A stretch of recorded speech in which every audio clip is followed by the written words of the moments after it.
Very good morning. Welcome to Bev Turner today on GB News. We're going to have the latest from our Home and Security editor, Mark White, on this unfolding story about a people smuggling boat of around 47 people that has capsized in the Channel. Also, it's the second day of rail strikes and the first day of the Royal Mail strikes. We'll be speaking to the union leader live on a picket line in Warrington. I'm also going to be talking to the organiser of protests against Oxfordshire County Council's proposed traffic restrictions, also known as climate lockdowns, and find out why the council are rejecting any criticism. And of course, I'll be joined by my guest this morning to discuss all of today's stories. That's all coming up after a look at the latest news with Ray.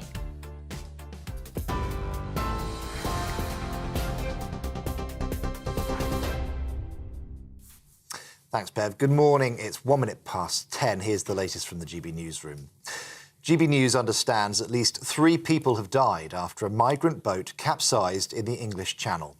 Dozens of people were on board. Border Force, lifeboats and a Royal Navy patrol vessel are now actively involved in a rescue operation off the Kent coast. We also understand a number of people have been airlifted by helicopter. The incident comes less than 24 hours after the Prime Minister announced renewed plans to tackle illegal migration.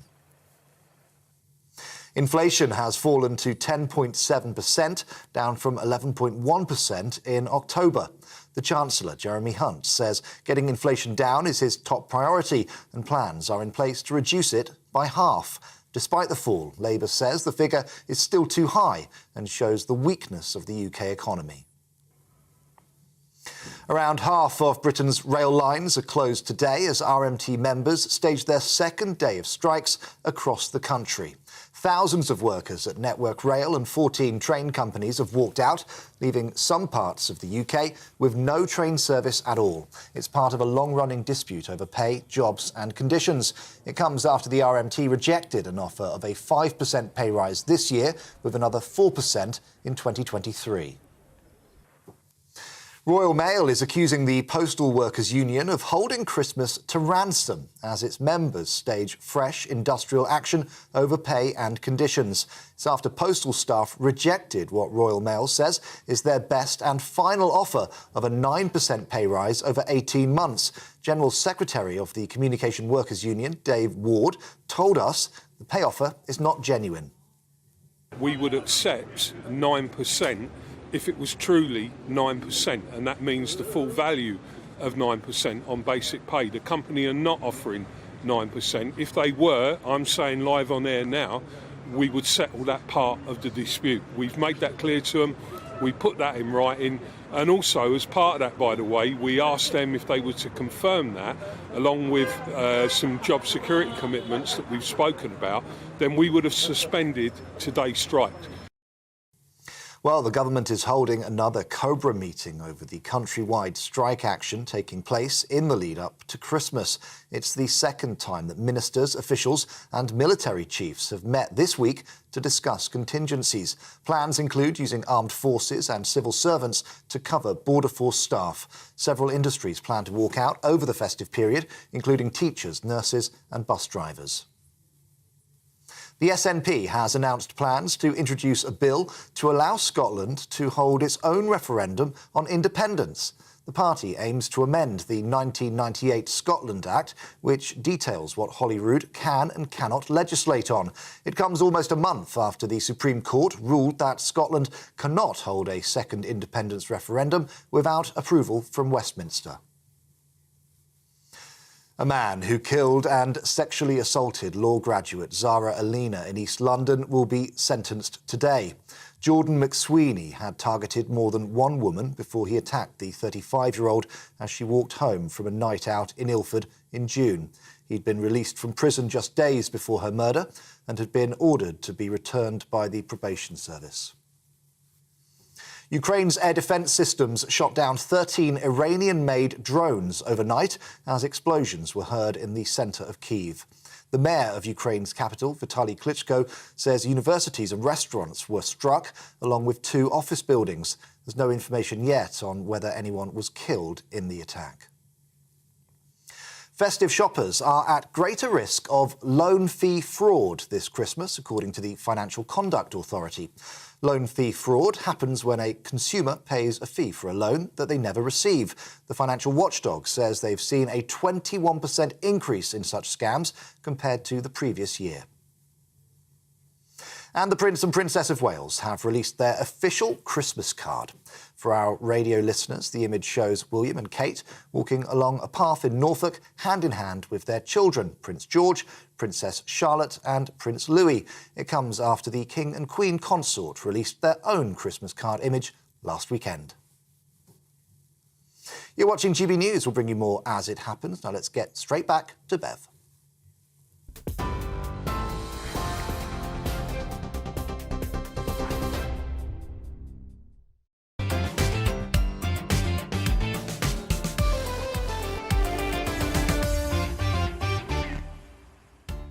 Very good morning. Welcome to Bev Turner today on GB News. Here's what's coming up on the show this morning.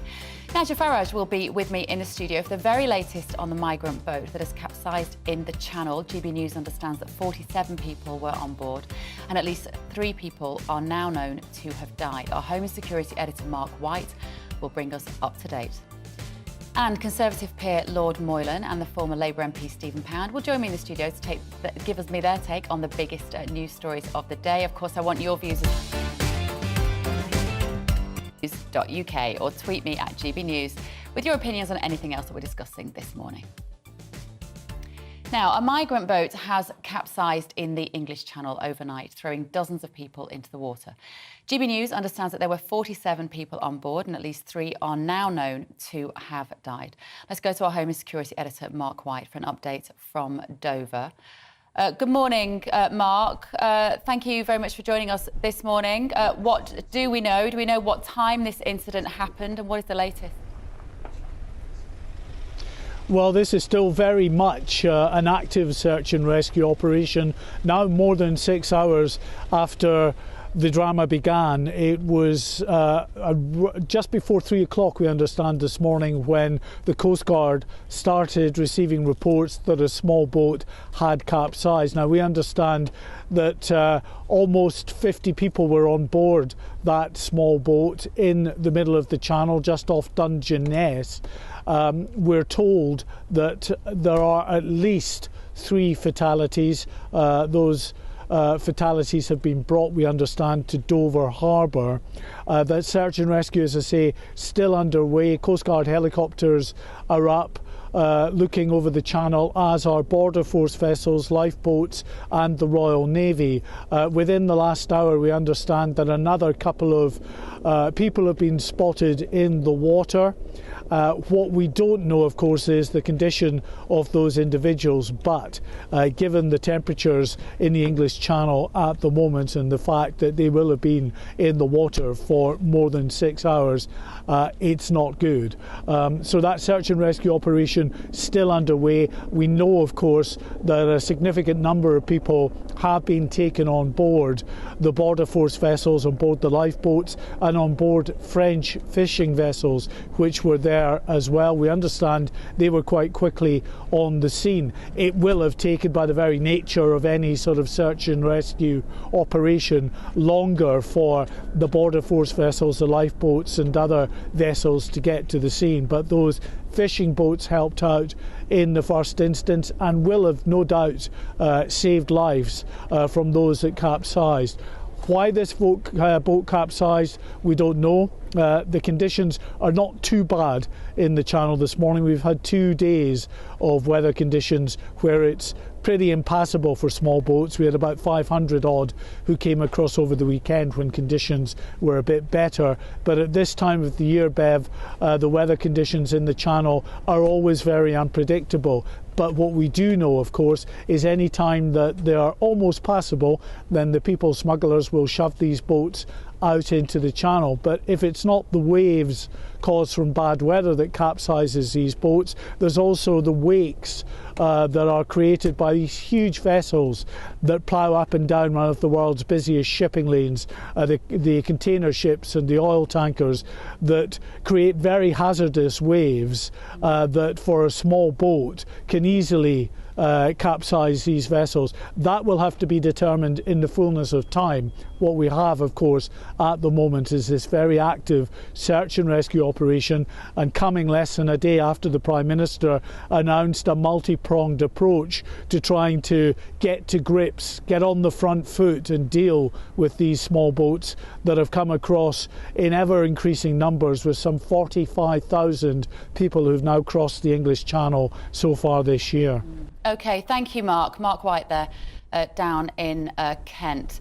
Nigel Farage has joined me in the studio this morning. Some breaking news, Nigel. The Home Secretary has said that her heartfelt thoughts are with those who are involved. Your reaction, first of all, this morning? No surprise. You know, we can be shocked. We hear that 3 people have died and we've no idea what that number might climb to. If it's an active search and rescue mission now, the fear is the number could be quite a lot higher. But we can't be surprised. I mean, you know, I've seen those boats at first hand, both at sea and on land. They're made for one trip only. The plywood bottoms are literally glued in, and they can deflate very, very easily. So we don't yet know whether it was a collision, a deflation, but we can't be surprised. I mean, the real surprise is we haven't had a major incident like this since November of last year. So obviously, on a human level, it's absolutely horrid. This issue, which has been going very much to the top of British politics, I just wonder when we reflect on the loss of life, perhaps that should make us even more determined to stop these crossings from happening. And you add to this story what we learnt late last night, that 70 children have gone missing from hotels in Hove, in Sussex. 70 under-18s that have come into the country have gone missing, and one shudders to think where some of those children have been taken to. So I think there is actually a moral imperative to stop these crossings. There is this, it's a terrible, tragic irony, and I mean that in the true sense of the word, that this comes a day after Rishi Sunak set out his plan yesterday.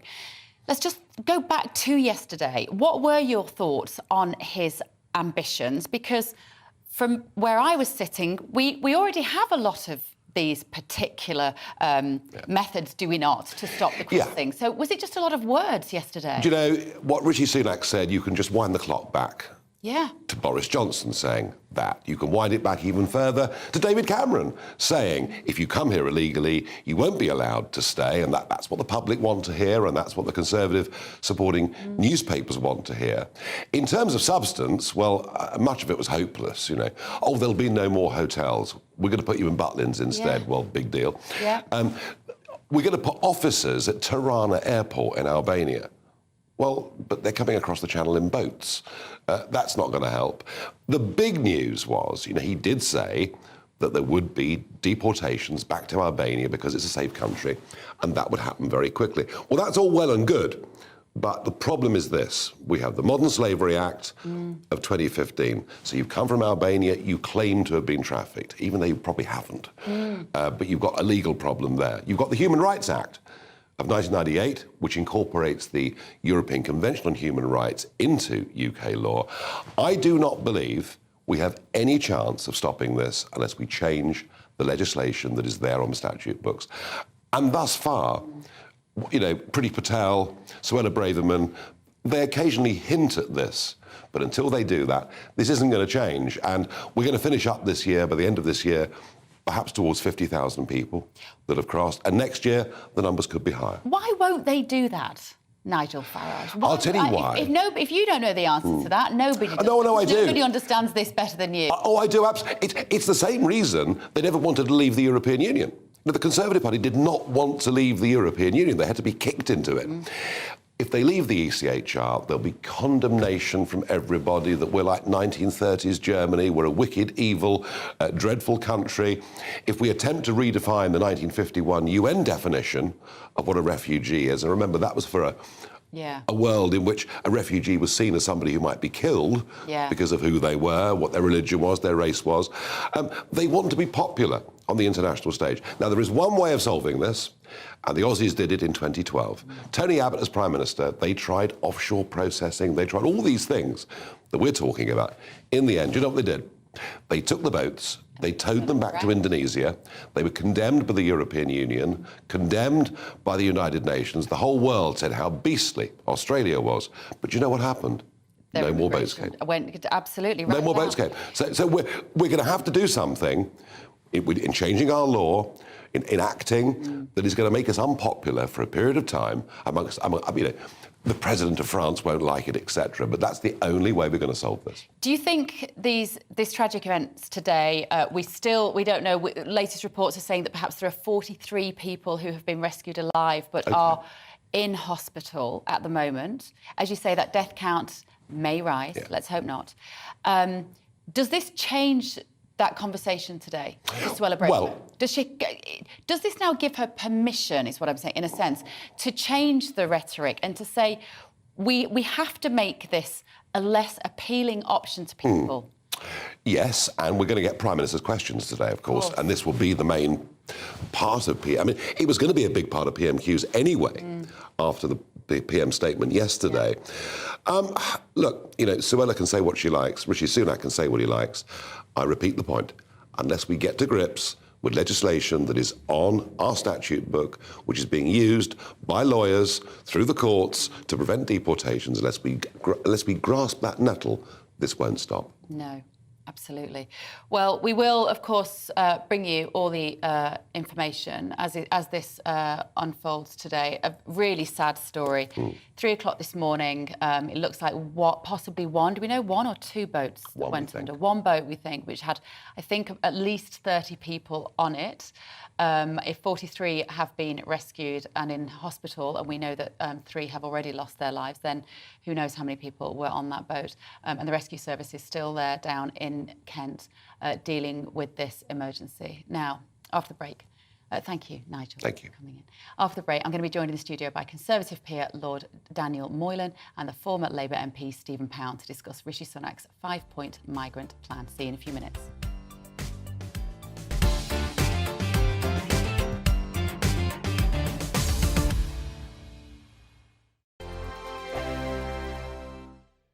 Monday to Thursday, 9 p.m. till 11 p.m. Join me, Dan Wootton. I'll bring you the sharpest takes and hottest debates. Do you not believe in prisons? I don't believe in prisons. I'm completely stunned. I guarantee you there'll be no spin, no bias, no censorship. I actually was personally quite offended by it.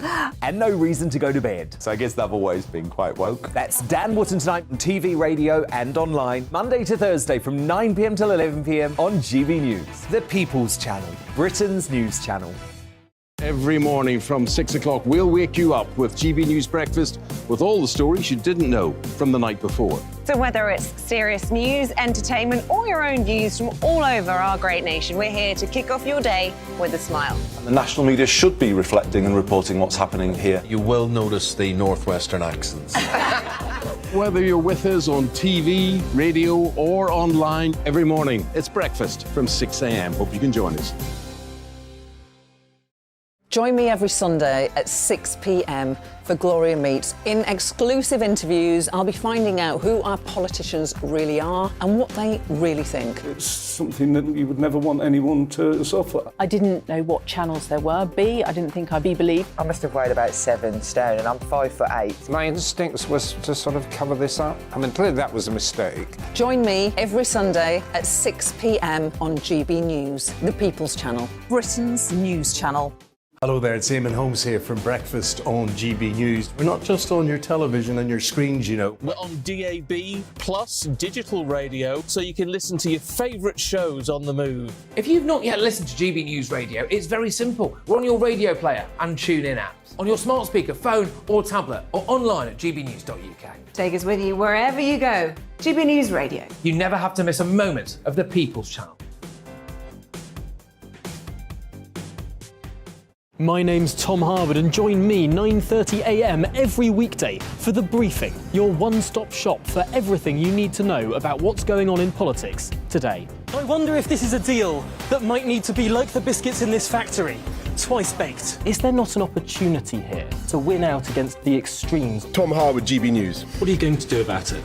Things should have been done differently, and they certainly are being done differently. Don't miss it. The Briefing with me, Tom Harwood, 9:30 Monday to Friday on GB News. Hello, I'm Simon Evans. Join me on GB News for Headliners at 11 p.m, where I'll be joined by two of the country's top comedians as we take a look at tomorrow's newspapers tonight.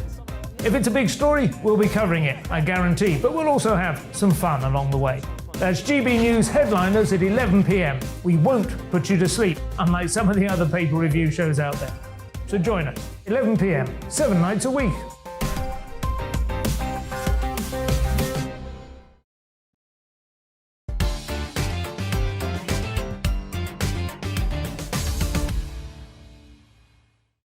Very good morning. This is Bev Turner. Today on GB News, it is 10:21. Now, let me introduce you to my guest this morning. I'm delighted to be joined by former Labour MP Stephen Pound and a Conservative peer in the House of Lords, Lord Moylan.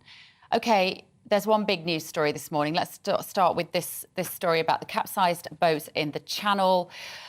Lots of our viewers have been getting in touch. Annette has said, tragic though this is, we are not to blame. The responsibility must lie with those who put themselves at risk. As a matter of urgency, we must let it be known that anybody trying to enter our country illegally will be deported immediately with no right of appeal. And Denny has said, loss of life is dreadful for anyone concerned. The tragedy that unfolded in the Channel is the fault of our inept so-called government. Don't put them up in 4-star accommodation. The only reason they're coming is because we are making it too welcoming. The government, no one else is to blame. Stephen, your response to that? I think it's very difficult to be objective in terms of such a horrible story. When you think of somebody dying in freezing water, I think it actually brings you up short from it. You have to think, is this push factor from they're actually being driven from their homeland, or is it a pull factor because it's attractive to this country? The thing that slightly worries me is that at the moment people are paying £3,000, £4,000, £5,000 to come across. What the people smugglers, some of those vicious, evil, blood-sucking scumbags the world's ever known, what they will now do is to say, oh, the reason why they died is because it wasn't the top-of-the-range job, and they'll just increase the money. Look, we've got to actually finally do this. Rishi Sunak has just simply rehashed the old one. It's just like he just brought up what he said last week and the week before.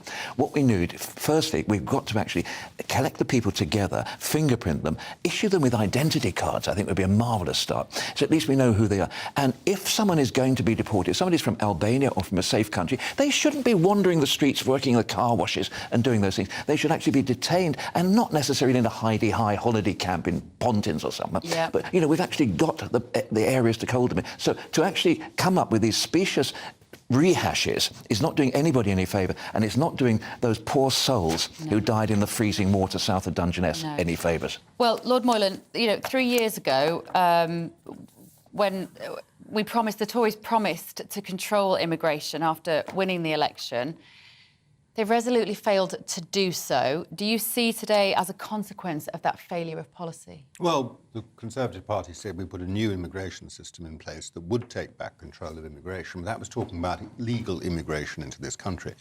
And that has been put in place, and people want to see it adjusted in different ways. But it's not a great scandal. There's an argument about whether you need a few more of this type of work or, whatever.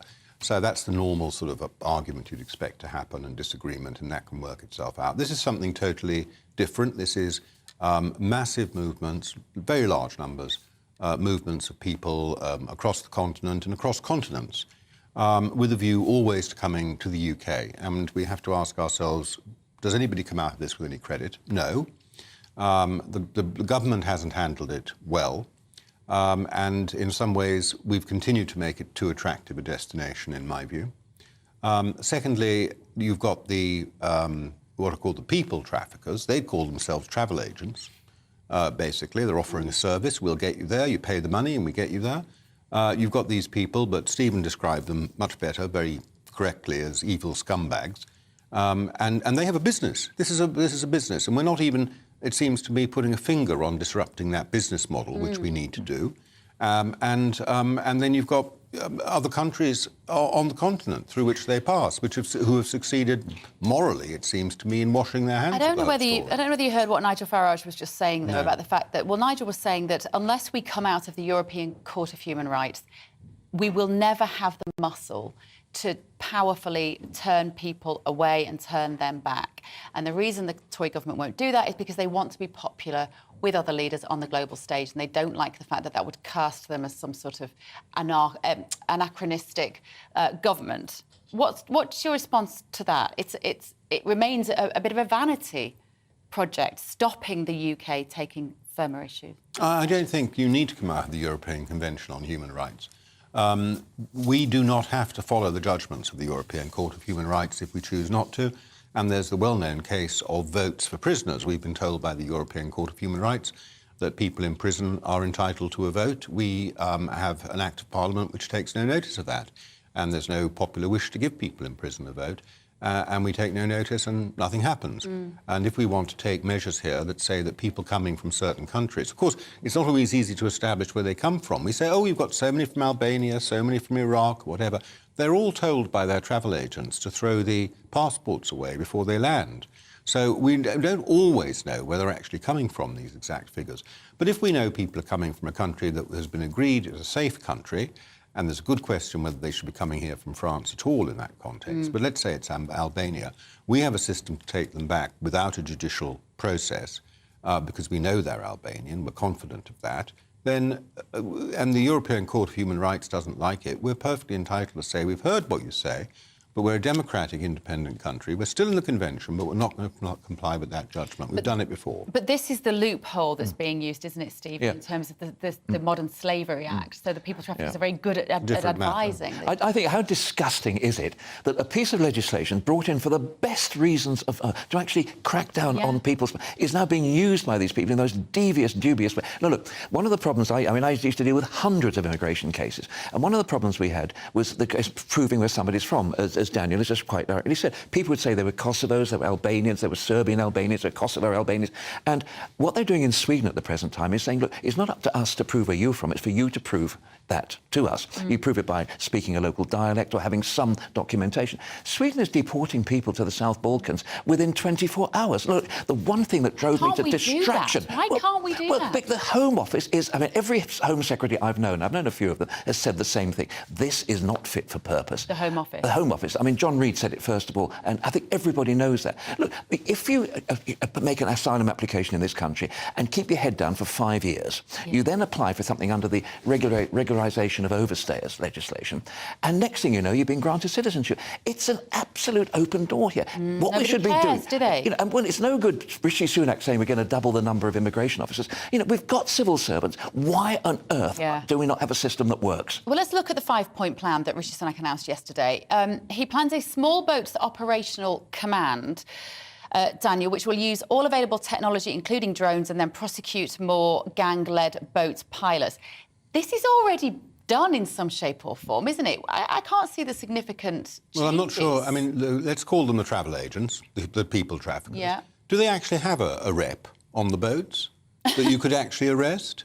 I mean, well, I don't know who it is. You know, they send pilots. I mean, do they send pilots? Did you say pilots? Presumably there's a Well, don't they just point and say, "Carry on till you see a big ship and wave"? Yeah. And prosecute more gang-led boat pilots was his quote. Yeah, well, I don't know who's doing this piloting, and maybe he knows more than I do. It's perfectly possible he knows more than I do. But, I mean, I don't see that as making a huge difference. And what are you prosecuting them for? Do we have a clear law? Where is the legislation that says you are committing an offence by being a gang-led boat pilot, if such a thing exists? Do we have it? I don't know. Yes, we do. We actually have maritime law. The way it works at the moment is that they're using RIBs, rigid inflatable boats, and these are now being manufactured in China to fill the market at the present time, because one thing that Les Flics, the French plod, do is actually pierce these things and deflate them. But there's a big market to provide them. So what happens, the way it works is you're on the beach there at Pas-de-Calais or somewhere like that.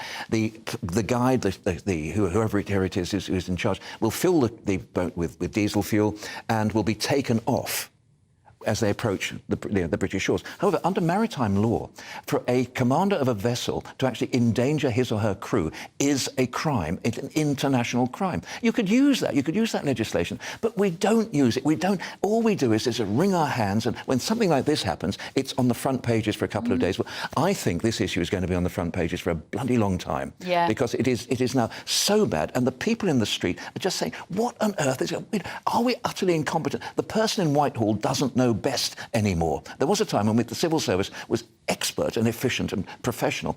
Nowadays, they're just wandering around like headless chickens. Or, it's just embarrassing. Well, as Nigel Farage just said, really, it's a miracle this hasn't happened sooner. Well, it has happened before, as we know. Since last November, I think, was that, it's a miracle, given that we've got nearly 45,000 people have come across so far. Well, look at the weather today on the channel. It hasn't happened sooner. And it might change the conversation, but will it make any actual difference? I think there's very little faith from people that it will. Let me bring this point that Rishi Sunak made to you, Lord Moreland. Early next year, we'll introduce a new legislation to make unambiguously clear that if you enter the UK illegally, you should not be able to remain here. There's also speculation that the government wants to resurrect the detained fast track system, the DFT.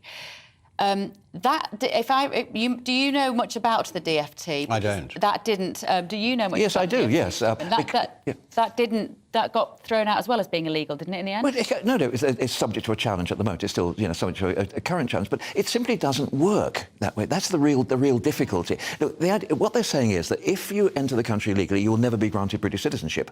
However, you will not be sent back to the country you came from. Therefore, you are a stateless person wandering around the country. Talk about having a big sign, I would like to be a criminal. Yeah. Give me a job. It is absolutely pandering to criminality. Yeah. And the Rwanda deal, of course, that is still in the courts. That looks like a joke now, doesn't it, Daniel? I don't know if it's a joke, but it is in the courts, and we'll find out where that goes. But what you have to remember on all of this, as far as the British courts are concerned, any judgment of a British court can be overridden by an Act of Parliament. So it's perfectly reasonable for the government to say, we disagree with that judgment, or we agree with it, but we don't want to see it implemented. We can introduce legislation to change it. And it's open to them to do that. And what we're looking for is a bit more heft in putting the right laws in place that allow them to take action, plus implementation. But while Stephen has a go at the civil servants about the implementation, and that's fair dues, I agree, the Home Office is not totally fit for purpose. I think you need to look at the government as well and say, well, where is the legislative framework that allows you to do the things that you say you're going to do? And Stephen comes up with maritime law because he used to be in the Navy. He understands all of that. But, maybe those two factors aren't necessarily connected. They may not be connected, but you do know about both. And that's fine. But where is that package that allows fast tracking through the courts to bring people out the other side and say, you're now ready for deportation? OK, thank you, gentlemen. Lord Moreland, Stephen Pound, more from you in just a moment. Also, we're going to be talking in just a moment about a traffic filter system being introduced in Oxfordshire next year. It's being dubbed as a climate lockdown, a phrase that the council rejects. Protests against it are going ahead in February. I'm going to be talking to one of the organisers after your morning's news.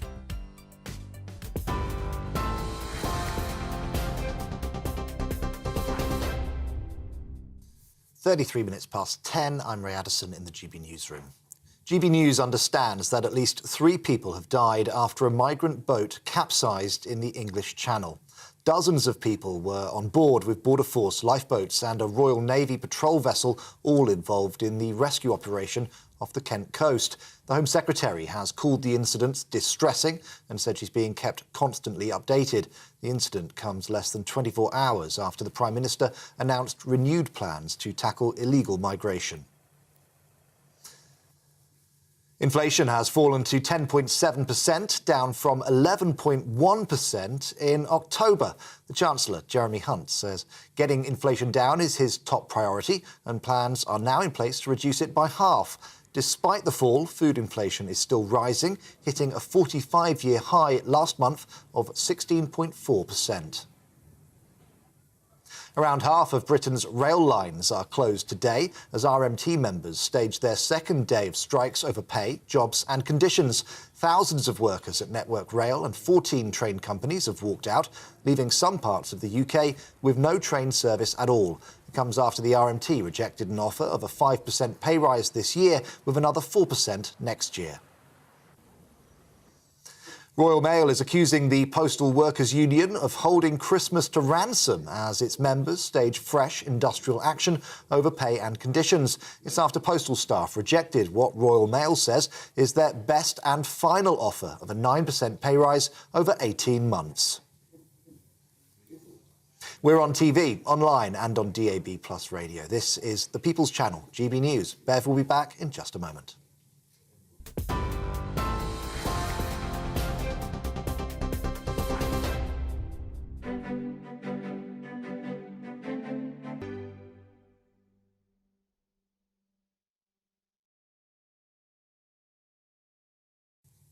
OK, let's get a quick snapshot of today's markets. The pound will buy you $1.2388 and €1.1627. Price of gold is £1,459 and 28 pence per ounce. And the FTSE 100's at 7,479 points.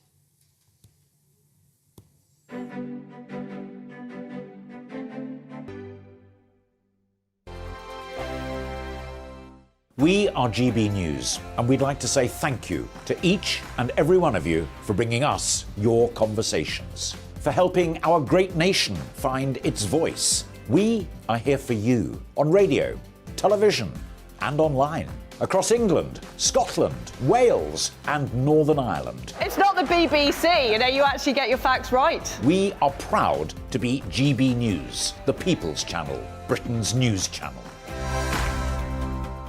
Hi there, it's Stephen and Anne.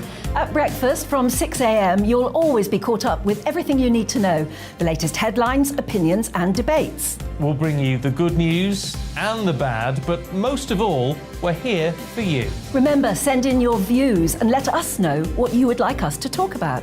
That's because we're your news channel. And every morning at 6 a.m, it's breakfast on GB News. Monday to Thursday on GB News, it's Bev Turner today from 10 a.m. We're going to be here for you, our GB News family, to keep you up to date, but also make you smile. The guy went from puberty to adultery. And I can't wait to bring a few of my own opinions. I have no time for cultural totalitarianism. We'll engage in passionate, but always polite debate, with your thoughts and opinions at the centre of it all. Only on GB News, the People's Channel, Britain's news channel. Join me, Nana Akue, Saturday and Sunday afternoons on GB News. Expect fiery debate and passionate discussion as me and my panel tackle some of the biggest topics hitting the headlines. It's a place for everyone's opinion. No one gets cancelled, but no one gets an easy ride. Oh, she's on it today! Be ready for conversations that are fierce, frank, and of course, fun. Every Saturday and Sunday afternoon from 4 p.m. on GB News, the People's Channel. Join my show Farage, 7 p.m. till 8 p.m. Monday through Thursday. And there you will get opinion, analysis, debate, and I'll cover stories that nobody else dares to touch. You've been cancelled. Join the club. Oh, my goodness, brilliant. And then for the last 15 minutes, talking pints. We're over a drink. We have a civilised conversation with someone. We very often disagree, but we do it in a grown-up way. Come and join me on Farage. We are GB News, the People's Channel. And right across the United Kingdom. You can find us on Sky Channel 512. Virgin Media Channel 604. Freesat Channel 216. Freeview Channel 236. And YouView Channel 236. You can also take us with you on DAB+ radio. With the GB News app and at the website gbnews.uk. We're absolutely everywhere. Come join us on GB News, the People's Channel, Britain's news channel.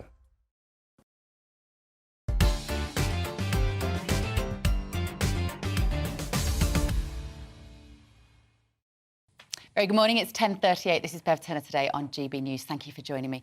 Just an update on this breaking story in the Channel. A government source has said that 3 people have died after a small boat incident in the English Channel and 43 others have been rescued, a government source has said. Now, after Oxfordshire County Council approved plans to lock residents into one of 6 zones to save the planet from global warming, protests against the decision are being organised to take place in February. The council will introduce green light traffic filters in the city. They will ban private vehicles from 6 areas at certain times and are set to be introduced next year. Well, Ben Pyle is an independent researcher and writer, and exactly the kind of person we need in this country at the moment. Good morning, Ben. Are you there? I believe that you are one of the people, good morning, you're one of the people helping to galvanise public opposition to this plan. Why? Yeah, well, Together Declaration is has many thousands of members and signatories and people with expertise. And we believe that the scheme in Oxford and elsewhere in the country simply isn't democratic, hasn't passed any democratic tests, and people aren't being listened to. If you look at the consultations and the consultation process, it seems that Oxfordshire County Council and Oxford County Council are quite intransigent in their approach to the public, and this is a problem that stems from all parties that are involved in those governments. So recently, the Conservatives lost overall control, but they were quite keen on this kind of traffic management system, and now there is a coalition of Liberal Democrats, Labour, and Greens, and they're all identical, it seems to us. So there hasn't been a debate at the political level in Oxfordshire or Oxford, which reflects what's happening at the national level. But I would say with the net zero agenda. Sorry. No, sorry, Ben. I was just going to say, isn't it the case, though, when it comes to net zero, there doesn't need to be any sort of democratic process? It just feels like this decision has been just made for us, and we all have to buy into it, even if that means small yet huge changes to our life and the decisions and the choices that we're allowed to make about where we move around. Why? Help us to understand this in terms of, even if you believe that we should be saving the planet, that doesn't seem like a crazy idea to buy into, but why does it concern you and the Together Declaration that these changes are in the pipeline? What are we at risk of losing? Well, I think democracy is the best way of determining policy, and that means a frank conversation about the problems either a town like Oxford or the whole country face. So it might be that the people of Oxford ultimately want more draconian management of traffic, and it might be that the country as a whole wants. Frankly, wants expensive energy, and is or at least is willing to pay the costs for what it believes is important, the emissions reduction. But actually, it turns out that climate policies might be worse than climate change itself. If you're gonna lose your income, you may lose your house, and you may join many thousands of other people in losing your income or your house. Then that it's hard to say that's a problem that's preferable to slightly different weather. And we need to have a debate about the science, whether that's really happening as well. But to bring it back to Oxford, I think it would be very simple to have that conversation, but it requires that the political parties listen to their constituents, and it means they can't form consensuses between themselves about what they're going to do to us. It means that they must remember that they are public servants.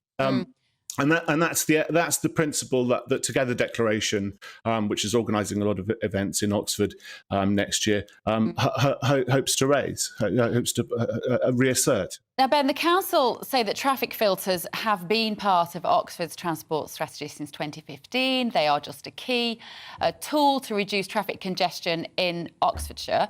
They say that the traffic filters are not designed to stop people from driving private vehicles. Do you agree with that assessment of this potential policy?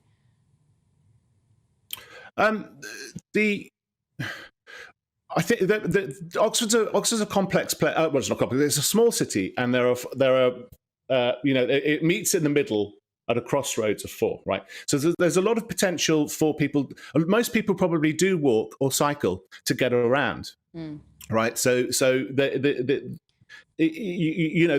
requires some management. If everyone wants to go through the city, it's always faced problems of congestion.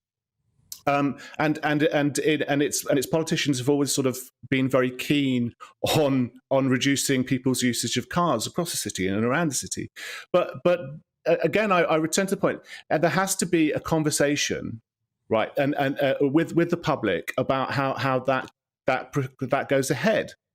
Because what's happened, it's almost as if quite a cabal has developed within local governments of all kinds, not just in Oxford, which has been allowed to make decisions on the public's behalf without that being tested, right? So, and I mean, if you look at the number of people who vote in local elections, it's actually very small. It's certainly doesn't exceed 45, 40, 50%, right?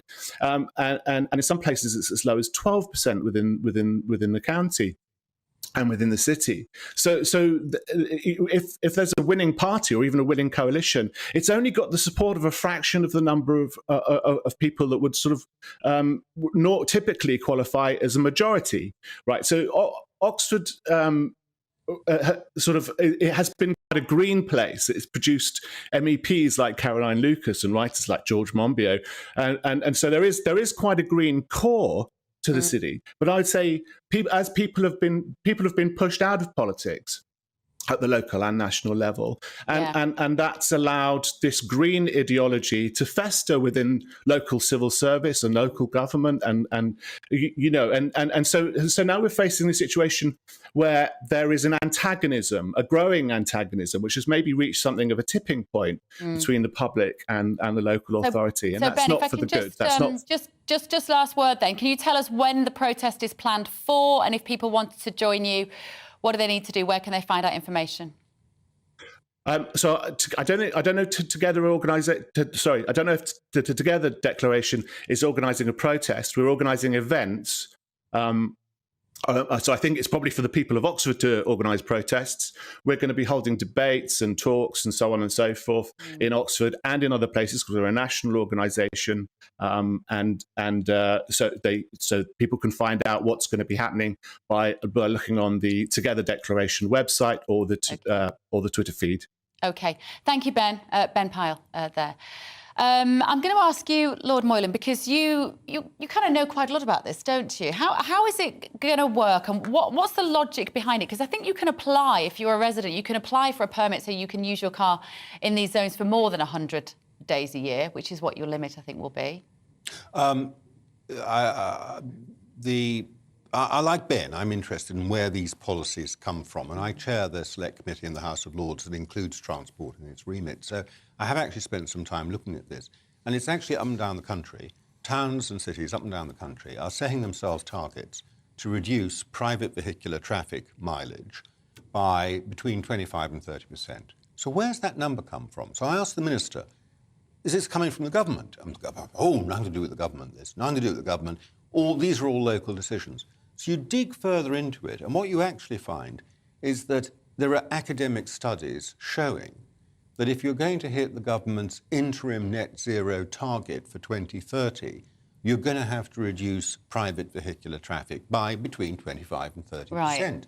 And these academic studies, or the one or two that have been done, get picked up by the professional organisations that represent highways engineers, and they get into the policy-making apparatus by that route, and suddenly councillors are being told this is what you've got to do to meet net zero targets, and some of them are very open to that because they're very pro-net zero, not all, but many of them are.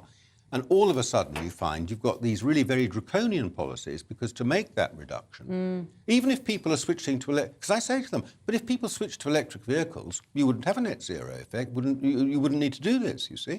And they are switching, many of them, to electric vehicles. And they say, oh, yeah, but, the tyres have, the tyres make a noise and so on. So it's an ideology which is driven by the fact that the net zero target is in law for 2050. To change that, you'd have to change the law. But the government has set interim targets for 2030 and 2035, and they don't make sense in the context of the switch to electric vehicles. They also don't make sense in terms of keeping they're cruel to people. Yes. That's what they're cruel to people. That's right. For our town centres, where we frankly should just have free parking and encourage people to drive so we can keep shops open. Stephen, I was listening to that and thinking about how Keir Starmer was making his statement last week in Leeds when he was saying he wants to devolve more powers to local councils. Well, as we can see in Oxford, when they've got more powers, they make a mess of it. Surely, there's this this terrible, damning indictment today that Labour are on track for a 314-seat majority at the next general election. Good news for you, terrible news for you. I'll take that with a shovelful of salt, but I mean, we're talking about that in a minute. But look, the thing is, there is local democracy, and in Ealing, we brought in all these local traffic, you had LTNs, okay, and we then, consulted on it. We agreed that in some cases people actually wanted to keep them, and they have in South Hanwell, up in Lady Margaret, they've actually kept them. Other places they didn't. And last May, Labour won every single seat along that Uxbridge Road. In fact, the Tories are now the third party in Ealing. So you can consult. But I think what Ben Pyle said, something that I think is very, very dangerous, what he said. Can I just draw your attention to this graphic, Stephen? So these are the red seats that Labour are likely to win in the next election. But hang on a second, that's Richie Sunak's seat up there. Yes, according to this particular poll, this is by Savanta and Electoral Calculus, Labour will have a 20-point voting intention lead, which, when converted to seats, would more than double the number of MPs it currently has in Westminster, and taking Rishi Sunak. It looks like Liz Truss is OK, though, so it's not all good news, is it? But go on, you were going to make it. You said something Ben said that you didn't agree. No, I think what he said was actually very dangerous. What he said is sometimes that mitigation can actually be worse than climate change, and he said that I think he used the expression for different weather, and he said about people could lose their jobs, lose their homes, lose their livelihood. I think if you lose your job and you lose your home, you can get another job and you can get another home. If the weather changes irrevocably, which is entirely possible, we can argue the toss about this, but I mean all the evidence around me seems to suggest that we're in a different era of weather now. Then that's irrevocable. You can't turn it back. But are we not being arrogant to suggest that we can change it? There are no natural cycles. Of course they're natural. The Thames froze over in the 17th century, but that was, of course the weather 300 years ago. Only 300 years ago. And of course the weather changes through a natural cycle, whether you've got man-made climate change. I'm not denying there might be man-made climate change, but there is going to be change, and we will have to adapt. Even if you got rid of all the carbon in the atmosphere and you went back to where you were, there was still change in the weather. The Thames froze over. That wasn't because of man-made climate change. That was pre-industrial.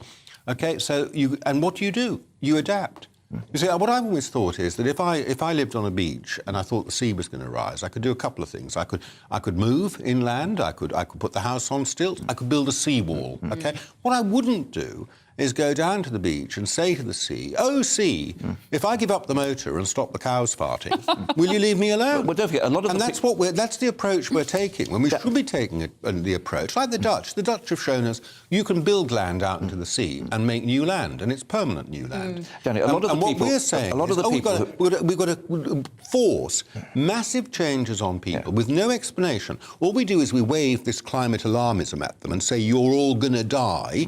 And no explanation, and it's good for you, and they're not accepting it. And I think it's good that they're challenging. No, listen, you talk about the natural cycle. One of the reasons a lot of the people are coming to this country from Mauritania, from Gabon, from West Africa, is because of desertification, because they can no longer have a lifestyle. They can no longer... do you remember the Janjaweed in Sudan who were, slaughtering the people? That was all to do with farming rights and, where you can actually have your cattle fed. So this climate change is real. I don't think anyone can deny that. Well, and it's actually driving immigration. So these two stories come together. Isn't it fair to say some of those displaced people are also victims of corrupt governments, of war, no argument. Behaviour, not necessarily just more rain? Africa is a fascinating and wonderful place. There's huge urbanisation in Africa. Increasing numbers of the population are not dependent on moving there. You see the David Attenborough type films of Africa, and it's all sort of natural and tribal movements and everything. That's a very, very small part of African life now. The people who are coming here are not being... I'm not saying there isn't desertification, it's been going on for decades, but they're not coming here because of an argument about a few sheep and where they might graze. They're very often coming here from urban centres with a degree of education, and they see themselves as an opportunity. They see an opportunity to make a life here, and they've got a travel agent at the end of the road who's saying, "Give me $3,000 and we'll sort it for you. We've got a pilot lined up." That's the sort of thing that's actually going on. And it is true that there's some countries... people in Africa suffer when there are wars and violent movements like that. Left to themselves in peace, actually people get on fine and they have a life. And they've been moving over the decades from a rural life into an urban life. And we mustn't think of it all like it's all David Attenborough where you're fighting with the elephants the whole time. Well, thank you, gentlemen. I just want to bring in some of your views as well on this tragedy this morning of the boat overturning in the Channel. We don't have the latest figures. It looks like at least 3 people are feared dead as the migrant boat carrying more than 40 people capsizes at 3 a.m. and hospitals locally were told to make way for casualties in A&E. Lisa has said, will we ever wake up to the government having strung us along, effectively deceived us for years now about dealing with the immigration crisis? Either our government has always covertly wanted high levels of immigration, or there will have been an implicit undeclared understanding with the EU, including France, that our borders would remain open, probably until the end of the current Parliament 2024. Keep your messages coming. gbviews@gbnews.uk. That's the end of the first hour. We'll be right back with more after the weather.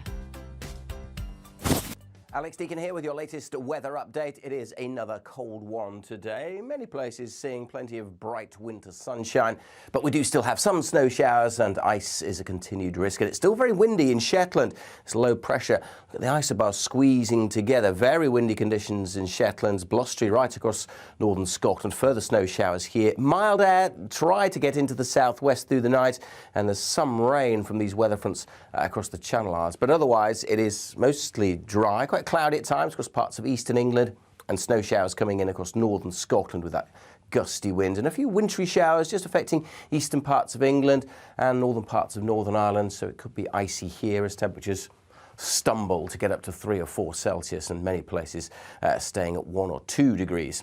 Quite quickly, those temperatures will drop back below freezing this evening as well. We'll see more snow showers coming in across northern Scotland. Yellow warning remains in place here. It remains windy as well, although the wind's perhaps not quite as strong.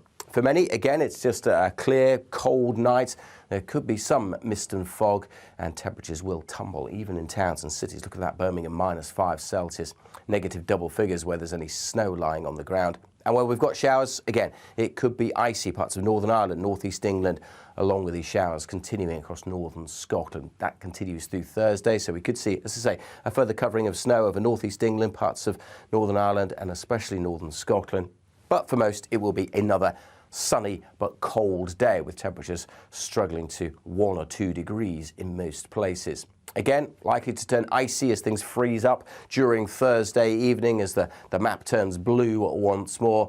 It is staying cold into Friday, but some signs of a change over the coming days. We'll see some more snow perhaps coming into Scotland and Northern Ireland on Friday, and then things turn wetter through the weekend, but also milder.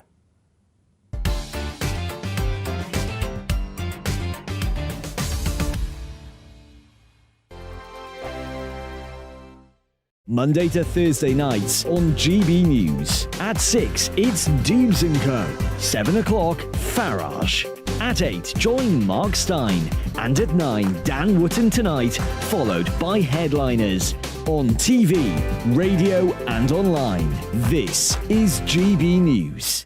Here on GB News Live, we'll be keeping you in the picture, finding out what's happening across the country and finding out why it matters to you. We'll have the facts fast with our team of reporters and specialist correspondents. Wherever it's happening, we'll be there from 12 noon on TV, radio and online. GB News, the People's Channel, Britain's news channel. Hello, I'm Michelle Dewberry, and you can join me every weekday 6 till 7 on Dubes & Kerr. Me and my panel will get stuck right into the day's events, and I can tell you, in fact, I can warn you, expect some robust debates, some strong opinions and perspectives from both sides of the fence. It's about you at home as well. I love to read out all of your comments, or at least as many as I can. So join me, Michelle Dewberry, Monday to Friday, 6 till 7 on Dubes & Kerr. We are GB News, the People's Channel. Why not take us home with you by visiting the GB News shop at gbnews.store. You'll find all the official merchandise, a really good present actually for yourself, your friends or your family. We ship across the UK mainland at no extra cost. GB News, the People's Channel. I'm Mark White. As GB News Home and Security Editor, I cover those key issues that are so important to you. Our authorities, our communities doing all they can to combat violent crime. With the public services under unbearable strain, why are we still failing to control our borders? Defence, the first priority of any government, has been continually hollowed out. Can we trust our politicians to protect the armed forces? Join me, Mark White, on GB News. We are GB News, right across the nation. You can get us on television, on radio, on digital. We're absolutely everywhere. Amazing! You see, amazing! You remind me of me in the European Parliament. But here's the most important bit. We are not part of the mainstream establishment. We think and speak just like you do. We are the People's Channel. Magnificent. That's really, really thoughtful. Come and join us on GB News, the People's News Channel.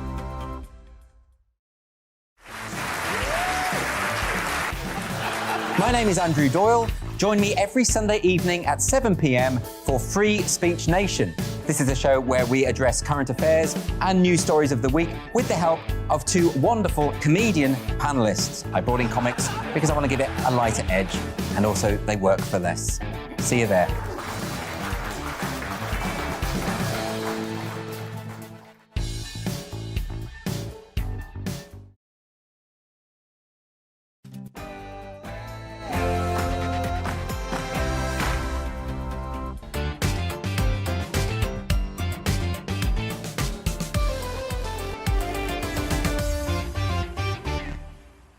Very good morning. Welcome to Bev Turner today on GB News. We'll have the latest from our home and security editor and an immigration lawyer on this unfolding story this morning about a people smuggling boat of around 47 people that has capsized in the Channel. Ofsted have also released their annual report this morning. This is our second topic. But has the quality of children's education and social care recovered post-pandemic? And what about the needs of special education students too? That's all coming up after a look at the latest news with Ray.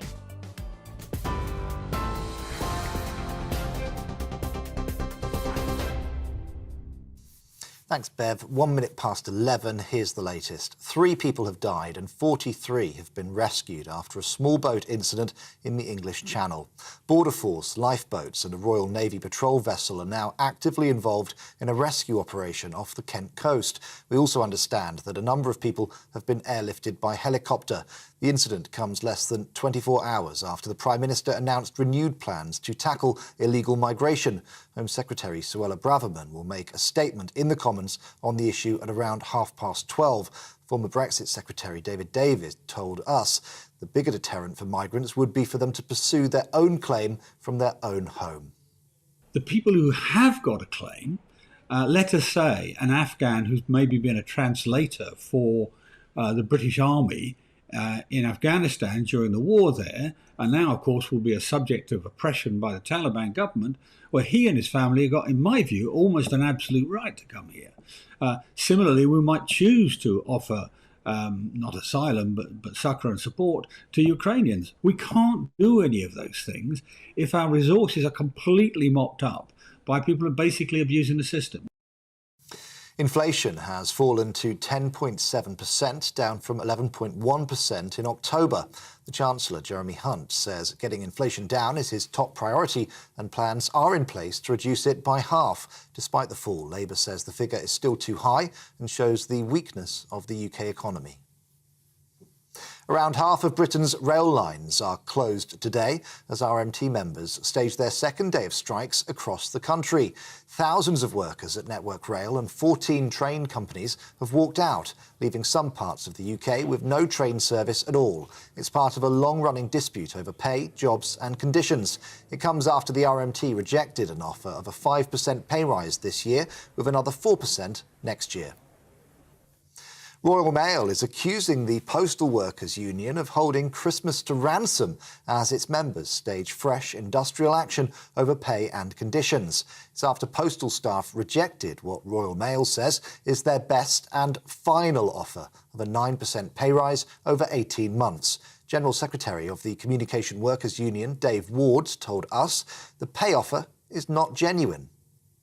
We would accept 9% if it was truly 9%, and that means the full value of 9% on basic pay. The company are not offering 9%. If they were, I'm saying live on air now, we would settle that part of the dispute. We've made that clear to them. We put that in writing. And also, as part of that, by the way, we asked them if they were to confirm that, along with some job security commitments that we've spoken about, then we would have suspended today's strike. The SNP has announced plans to introduce a bill to allow Scotland to hold its own referendum on independence.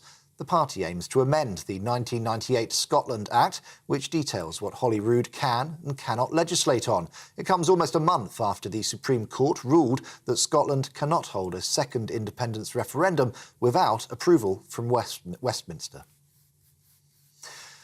A man who killed and sexually assaulted law graduate Zara Alina in East London will be sentenced today.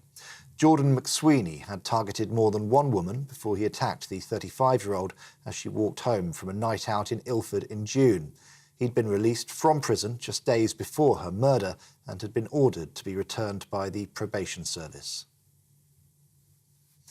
People living in Shetland could be without power until the end of the week as freezing weather conditions worsen. Around 70 extra engineers have arrived on the island to help restore electricity, some airlifted in after almost 3,000 homes lost power. Yesterday, the Scottish Government declared a major incident as heavy snow brought down electricity lines. Meanwhile, the Met Office has extended a yellow warning for snow and ice around the country. It's now in place until Friday. Ukraine's air defence systems shot down 13 Iranian-made drones this morning as explosions were heard in the centre of Kyiv. The mayor of Ukraine's capital, Vitaly Klitschko, says universities and restaurants were struck, along with 2 office buildings. They said that no one appeared to have been wounded. The Prince and Princess of Wales have released their official Christmas card. For our radio listeners, the image shows William and Kate walking along a path in Norfolk, hand in hand with their children, Prince George, Princess Charlotte and Prince Louis. It comes after the King and Queen consort released their own Christmas card image last weekend. You're watching GB News. We'll bring you more as it happens. Now let's get back to Bev.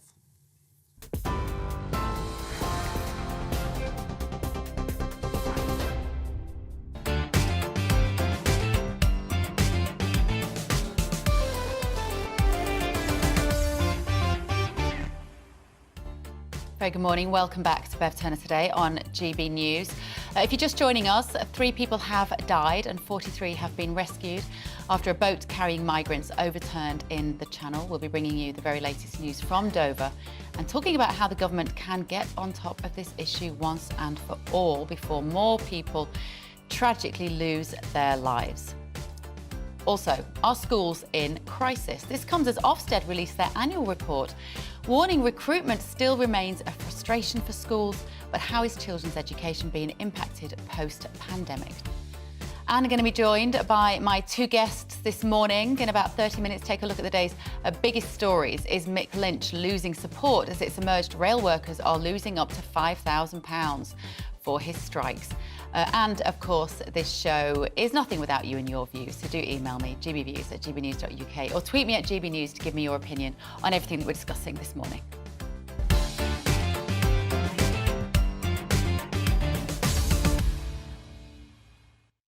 So our top story this morning, a migrant boat carrying around 47 people capsized in the English Channel overnight, throwing dozens into the water. A government source has confirmed that 3 people have sadly died and 43 have now been rescued following a joint operation involving the Coast Guard, the Royal Navy and French military vessels. So let's go to our home and security editor, Mark White, for an update from Dover as the sun continues to brighten a little down there, Mark, but a very bleak day.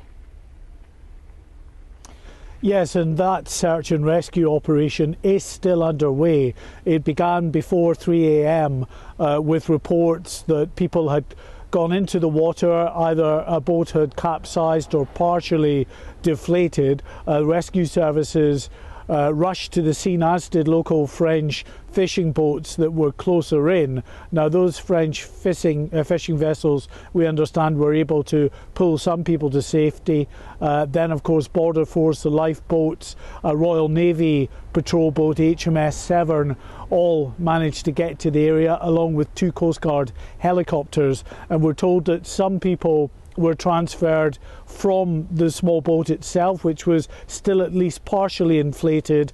Others were in the water and were pulled from the water. Now, the latest information that we have at this stage is that there are 3 people who have died, but as I say, that search and rescue operation is still ongoing. There were reports of another 2 people being spotted in the water a couple of hours ago. We don't know how that particular operation to recover those individuals has gone, but given the temperatures in the water in the channel at the moment, anybody in the water for that length of time, clearly it's not good news at all. We know that quite a number of people have been taken to hospital. The air ambulance and Coast Guard helicopter have been seen flying, ferrying patients to local hospital, the trauma unit in Ashford. Land ambulances were seen here at Dover Harbour as well to await those who were brought in earlier today. And of course, as the search and rescue operation gets underway, there will be the inevitable questions about what happened here. Clearly, these small flimsy boats out in the middle of this very busy shipping lane is a very dangerous enterprise at the best of times, but exactly what went wrong we don't know as yet. We are told that the Home Secretary, Suella Braverman, will be making a statement on this tragedy at 12:30 today in the Commons, so hopefully we'll get a bit more information from her. But as I say, still an active search and rescue operation, a number of assets out there from Border Force, from the Coast Guard, from the Lifeboat Service and local fishing boats and other traffic that's out there in the channel being asked to keep an eye out for anyone else that may be in the water. And to compound all of this, Bev, throughout the morning there have been more reports of small boats coming across the channel. We understand that at least 4 small boats have been spotted in the water and intercepted by British maritime assets. And of course, in doing that and then having to pick them up and bring them here, that's Border Force vessels, lifeboats that are not involved in the active search for those in the water here. So a very complicated and messy situation there, one that the Prime Minister said he was determined to get on the front foot with, announcing a raft of measures in the Commons yesterday, including of course the setting up of this small boats operational command to better bring together Border Force and the maritime rescue services, as well as the military and the National Crime Agency, with a view to being much more joined up in the way that they deal with what is just a growing crisis. 45,000 people have crossed this year, close to double the number who crossed in the whole of last year. Mark, I was discussing with my guests this morning, Lord Moylan and former Labour MP Stephen Pound. One of the statements that Rishi Sunak made yesterday in his 5-point plan about being able to arrest, prosecute more gang-led boat pilots. And we were discussing, what does that look like? The pilots of these boats, do they then hop onto another boat as they near the coast? Why is it not easier to arrest some of these individuals who are leading these groups over the water? Well, they have to identify, first of all, who is actually driving the boat in that sense. So the person who is manning the motor and steering that boat towards the Kent coast. Now, what happens is that you will get those who want to come across the English Channel and who maybe don't have the £3,000 or whatever it is that the people smugglers are asking for.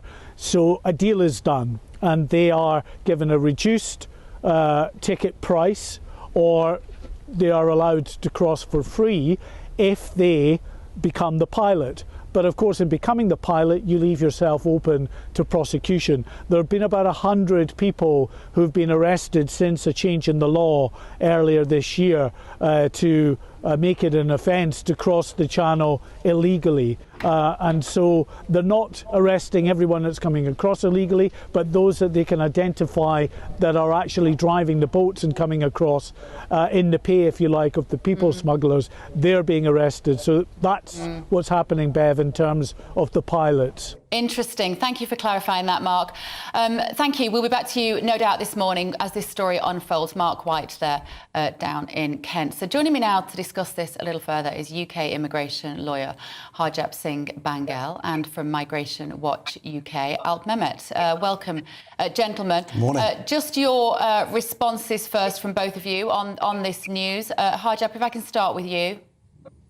It's very tragic. I mean, it was waiting to happen. We've seen it before. The amount of crossings, there doesn't seem to be a way to stop them. And we're ineffective at stopping the gangs. And despite all the talk yesterday, there was no mention of how to stop the gangs and how we're going to stop people who are making money out of this. I mean, to them, each boat, unfortunately, is a sum of money. And just as we've heard, there's another 4 on the way today that have been intercepted. So it's necessary to stop the gangs and the people who are profiting from misery, essentially.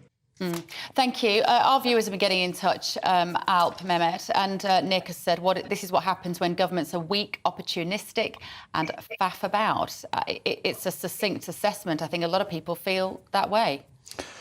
I mean, it's tragic. One human life, but really, this is something that is always going to happen for so long as the boats keep coming.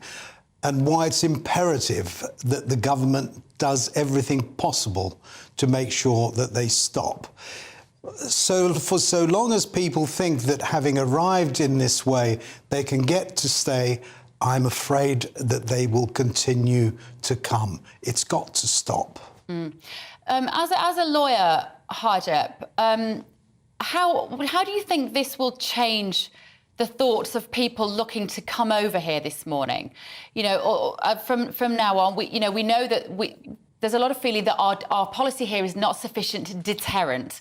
Do stories like this, do tragedies like this, feed through to those people wanting to come over and act as a deterrent? Or is the determination such to come here that, as you say, they will still be jumping on boats today? I think this won't act as a deterrent.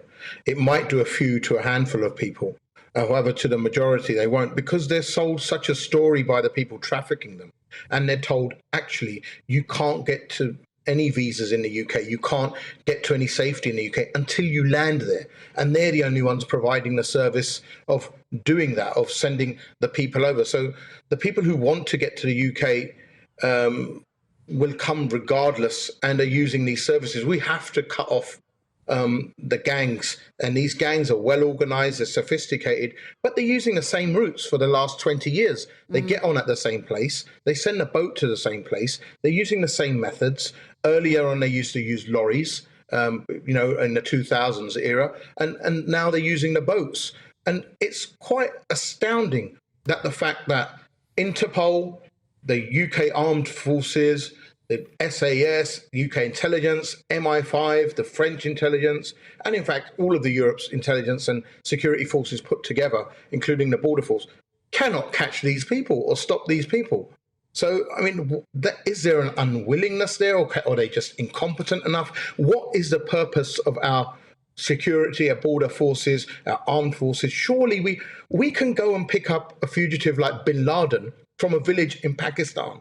We can go and find Saddam Hussein holed up in his stronghold and basically destabilize an area. We can't catch a handful of gangs who are trafficking people over, who are using the same method. It's like someone using the same bus route for the last 20 years with the same driver, catching it every day. And we're saying, sorry, mate, don't know what you're on about, can't catch him, don't know who does it. And it's quite astounding for that fact. Where are the resources going? Alp, it does seem, doesn't it, that this was a glaring omission from Rishi Sunak's statement yesterday and his 5-point plan, most of which, it seems, we can already do anyway. It seemed like a lot of hot air. Would you like to see him focus more on plans to crack down on the trafficking gangs? I think that there's plenty of work going on with our agencies, working with the French, working with other countries as well in cracking down on them. But there's only so much you can do if there are literally thousands of them who are engaged in this business. But look, what Rishi Sunak announced yesterday, I think everyone should say, great, we welcome it. It's only a start. Well, I would have liked to have heard a lot of what he said yesterday, 4 years ago, frankly, when this whole boat business started. And Ajib's right, that it has been going on a long time. They were coming in the backs of lorries. They were coming in the backs of lorries when I was an immigration officer 50 years ago. So it's nothing new. What is different, though, are the numbers that are now coming across. And for so long as it proves successful, notwithstanding what's happened today, I'm afraid people will still be prepared to pay money to traffickers to get them over here. And while that is going on, the traffickers won't hold back. The charity Refugee Action have said that it's hostile government policies which make channel deaths more likely. What do you make of that? I think that's nonsense. It's also a wicked thing to say, frankly, because other people would argue it's precisely the NGOs and this sort of group saying that sort of thing that actually encourages people to come here. So let's not get into that futile debate. OK. All right. Thank you, gentlemen. That was immigration lawyer Harjap Singh Bangal and Alt Mehmet from Immigration Watch. Now, after the break, Ofsted have released their annual report as staffing shortages still impact the sector. But has the quality of children's education and social care recovered post-pandemic? I'm thinking not. I'll tell you all about it after a short break.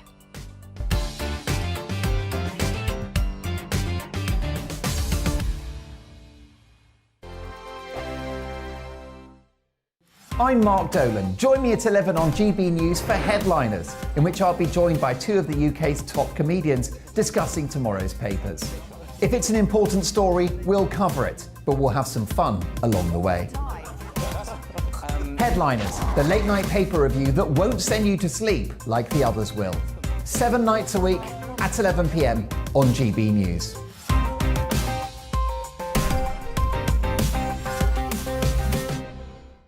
Monday to Thursday nights on GB News. At 6, it's Dubes & Co. 7 o'clock, Farage. At 8, join Mark Stein. And at 9, Dan Wootton Tonight, followed by Headliners. On TV, radio and online. This is GB News.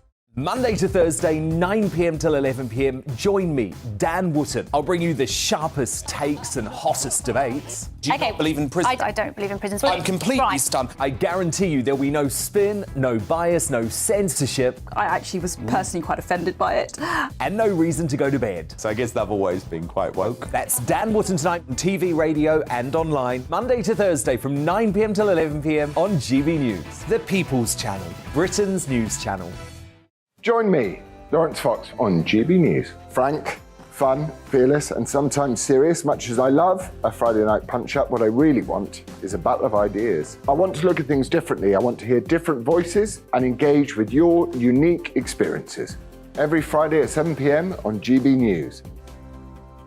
Hello, I'm Esther McVeigh. And I'm Philip Davis. Whether you're watching or listening on TV, online or on radio, we handpick the latest stories, debates and expert opinions for your weekend. So whether that's politics, news or showbiz, we've got it covered. Join us every Saturday morning at 10 o'clock on GB News. Join me every Sunday at 6 p.m. for Gloria Meets. In exclusive interviews, I'll be finding out who our politicians really are and what they really think. It's something that you would never want anyone to suffer. I didn't know what channels there were. I didn't think I'd be believed. I must have weighed about 7 stone and I'm 5'8". My instincts was to sort of cover this up. I mean, clearly that was a mistake. Join me every Sunday at 6 p.m. on GB News, the People's Channel, Britain's news channel. Hello there, it's Eamon Holmes here from Breakfast on GB News. We're not just on your television and your screens, you know. We're on DAB plus digital radio, so you can listen to your favourite shows on the move. If you've not yet listened to GB News Radio, it's very simple. We're on your radio player and TuneIn apps, on your smart speaker, phone or tablet, or online at gbnews.uk. Take us with you wherever you go. GB News Radio. You never have to miss a moment of the People's Channel.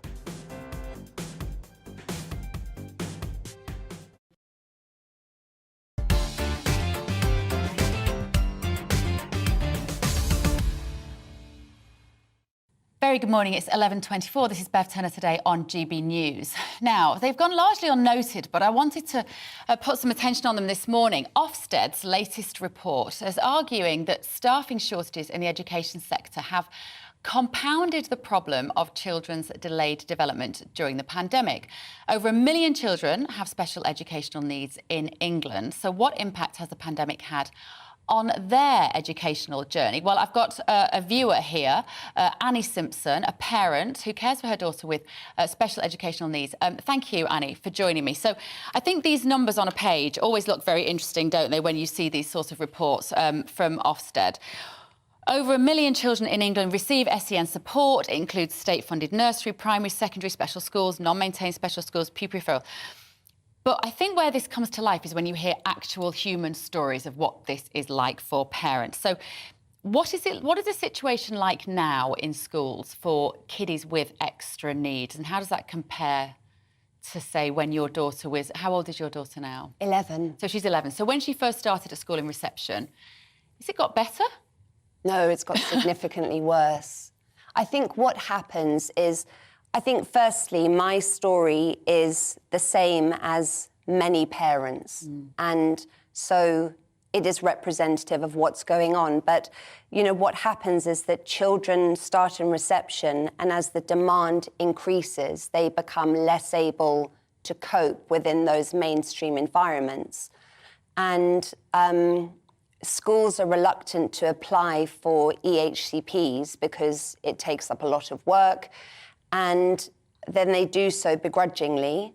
And an EHCP or an EHC needs assessment is a legally binding document. And, you know, what should happen is that anyone who's looking after that child should be able to pick up this document, be completely aware of their needs and how they need to be supported. But the reality is, the children aren't getting that support. Right, so is that an educational health care plan? Yeah. And that will be determined by who? Who does the assessments? Who decides what that child requires? Well, it's multidisciplinary, so, ultimately it's the local authorities who are supposed to do this. Right. So, you know, during lockdown, there have been all sorts of obstacles, and they've been saying, well, we don't have speech and language therapists, or, you know, we don't have psychologists. You know, if you have a child who has mental health needs and they require a CAMHS referral, there's a 2-year waiting list. Yeah. And so what does that mean in real time? What that means is that the child becomes less able to cope, they deteriorate, the schools aren't able to cope, and send children a crash and burning out of education all the time. There are thousands and thousands of children out of education. So that's special educational needs children. I was doing a story yesterday on the show about children who were on limited timetables because teachers are having to factor in disciplinary issues post-lockdown. I guess you would say, I imagine, quite a few of those children have either undiagnosed educational needs or diagnosed, but they're not getting the support that they need. Yeah, there could be. That absolutely could be a factor. And I think, you know, if we look at, you know, what we term as bad behaviour, you know, it's often a sign of distress. Why are these children behaving this way? And why is there no support? And that, you know, that lays firmly at the feet of the local authorities. And they know that they have a legal obligation to do this, and they are routinely, across the board, breaking the law. And that's what this Ofsted report's shown. And so what are the reasons for you that they've given as why they can't offer your daughter the help that she needs? Your daughter's autistic. Yeah. And but highly functioning child, I believe. And so what do they tell you is in the way? What are the barriers to support? Do they just say we haven't got enough money? No, because they do have the money. Because what happens is they just run the clock. They just run the clock. So they're not having to spend it. So they will drag out these procedures. Yeah. And then basically I spoke to a Senko of a secondary school, and she basically said that what happens is that the primary school system will drag the clock, and then these children go to secondary school without the support, and you need 2 terms of evidence So then they start off secondary school with no support until year 8. And then if they're then referred to CAMS, well, they're not going to do their GCSEs with any support, are they? And this is the problem. You know, we know that prisons are full of adults with ADHD. So there is a huge impact. You know, if you fail the children, you know, we want all of our children to grow up to be fully functioning members of society. We want them to contribute. And we know they can contribute. You know, huge companies are, you know, putting big programs in place specifically for neurodiverse individuals because we know how much they can contribute. But if you're setting them up to fail, what does that look like? What's the impact like on a family when you have a child that you're fighting for? Because I get the impression that you're probably pretty good in these meetings and you go in there with your information, you're able to sit here on national TV and talk about it. Some parents won't have that toolkit that you have. Absolutely. I really worry, you know, I think that, you know, parents are so gaslit. You know, they'll say, it's not a problem or it's okay. And, you know, I think if there's a language barrier or sometimes just a cultural barrier and you're the type of person that believes when someone in authority tells you to do something, that is as it should be. If you don't have the capacity to question it and also the emotional capacity, you know, because you are looking after your child with special needs. Do you feel like this Ofsted report will make any difference? Big question, I know. I'm very cynical because Ofsted have been aware for a long time that this is a problem. What needs to happen is local authorities need to be held accountable. If you and I broke the law, there would be a consequence. These local authorities are repeatedly breaking the law, and it's costing them thousands and thousands of pounds taking parents of SEND children to tribunal. So there is the money. Yeah. But, you know, we know that at the sort of needs assessment point, parents have a 90% success rate fighting local authorities in tribunal. So they're losing. Yeah. So really, it just needs to, there needs to be a will, and there needs to be awareness. There needs to be awareness, but I think there doesn't need to be more, you know, poor training. You know, there's this new idea that parents will, if they can't get their children into schools, they'll be fined. Yeah. They're already having a hard enough time. Can you imagine trying to get a 15-year-old having an autistic meltdown into school? How are you going to do that? Yeah. Like physically. Not there. Yeah, absolutely. But the support needs to be there. We're all responsible for this. You know, the ambulance at the bottom of the mountain model doesn't work. OK. Annie, thank you. Annie Simpson. Right, after the break, I'm going to be joined back by my panel in just a moment to discuss the top stories of the day, including what they would like to ask the Prime Minister as we get closer to PMQs at 12 o'clock. Lots to discuss after your morning's news with Ray.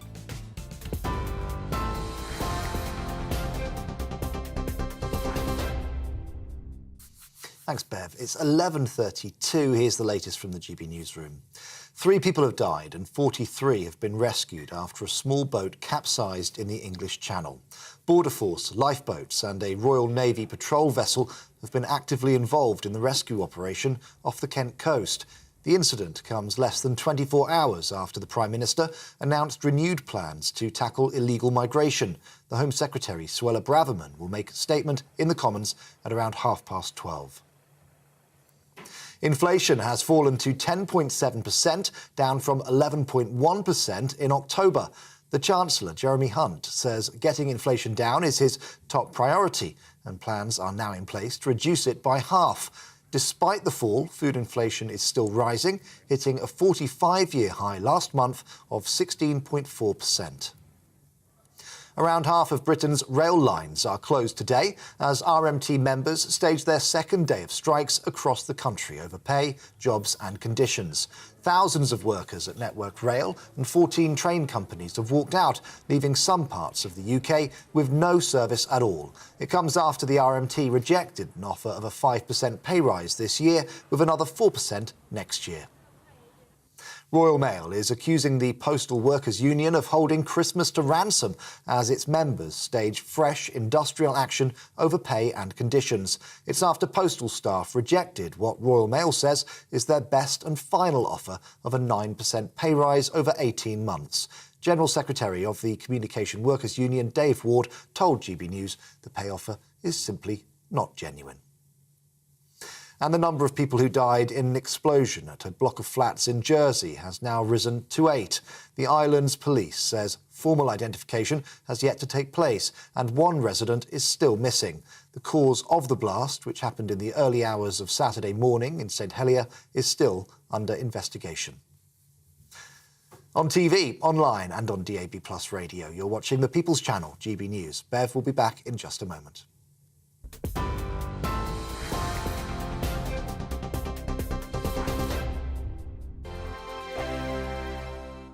Monday to Thursday, 9 p.m. till 11 p.m. Join me, Dan Wootton. I'll bring you the sharpest takes and hottest debates. Do you not believe in prison? I don't believe in prison. I'm completely stunned. I guarantee you there'll be no spin, no bias, no censorship. I actually was personally quite offended by it.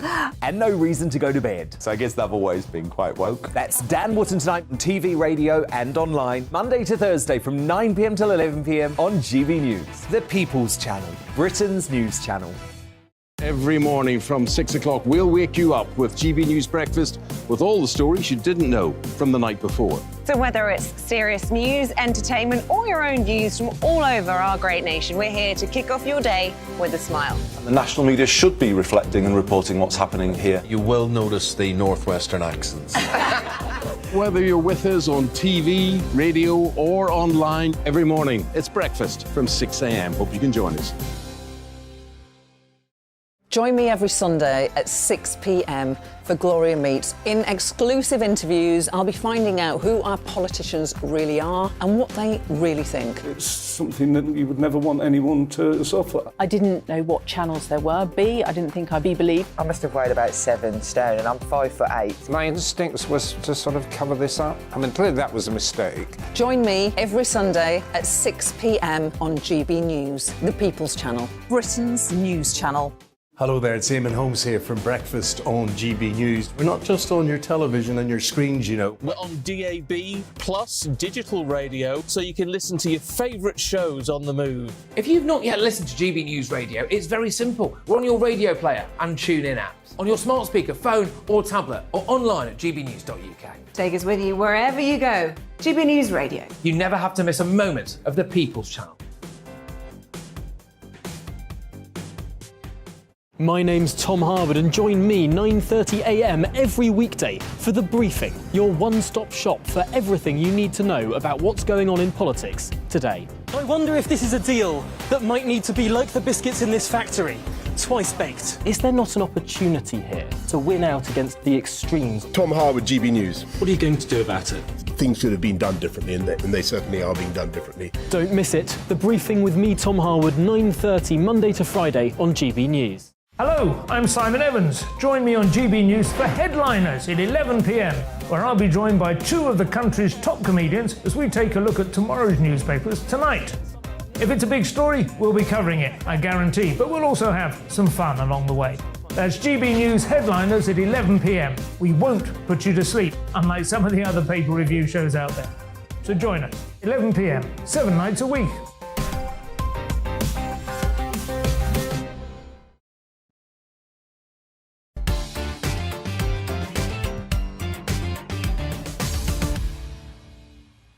Very good morning, it's 11:37. This is Bev Turner today on GB News. My guests are back here with me, former Labour MP Stephen Pound and Conservative peer in the House of Lords, Lord Moylan. Now, Stephen, Mick Lynch, is he going to lose support? He's loving it today. He's loving it. He looks like such a happy man on the telly, you know, beating his fist in his flat cap and telling us how we need rail strikes. And he's going to... If you wanted somebody fighting your corner, he's kind of the man to do it, but he's not at all likeable, is he?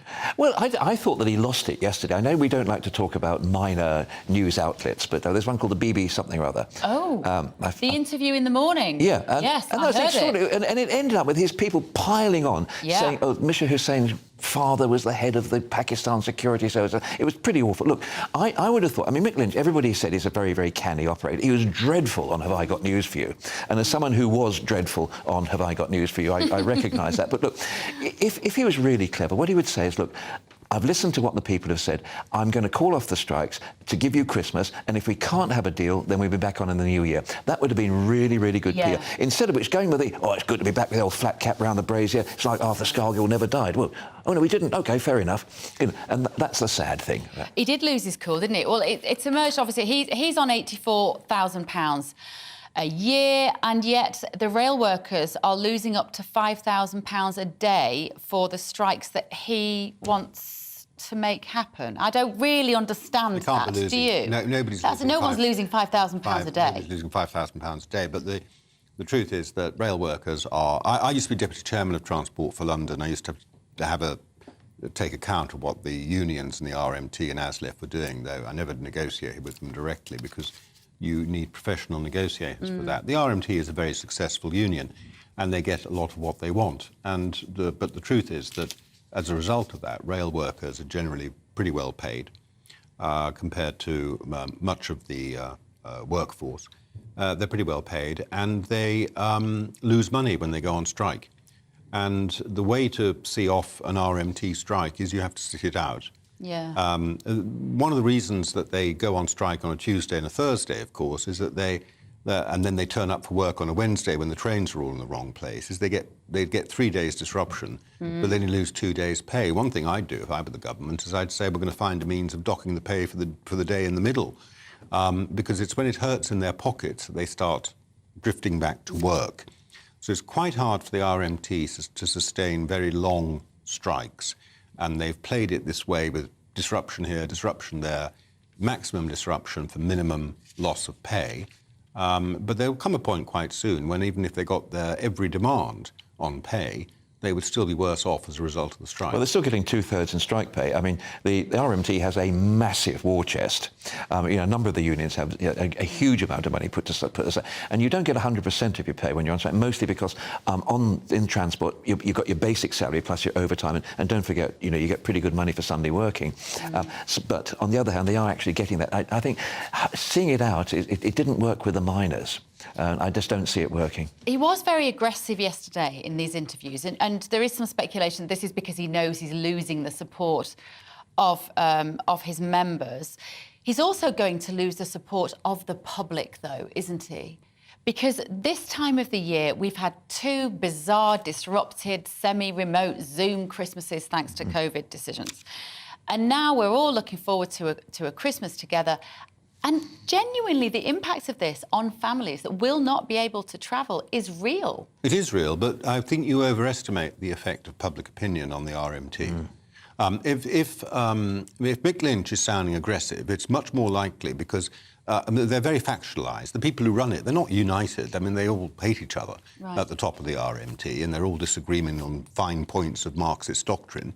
And if he's sounding aggressive one day, it's because he's thinking about some faction on whatever he's got to appeal to inside the union. He is not thinking about the effect on... he's not worried about the effect on public opinion. These are the guys who like to be hated. They like to be unpopular.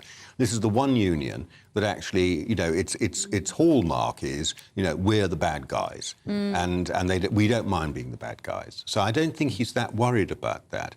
The members eventually will decide, and they will be affected by how much money they lose.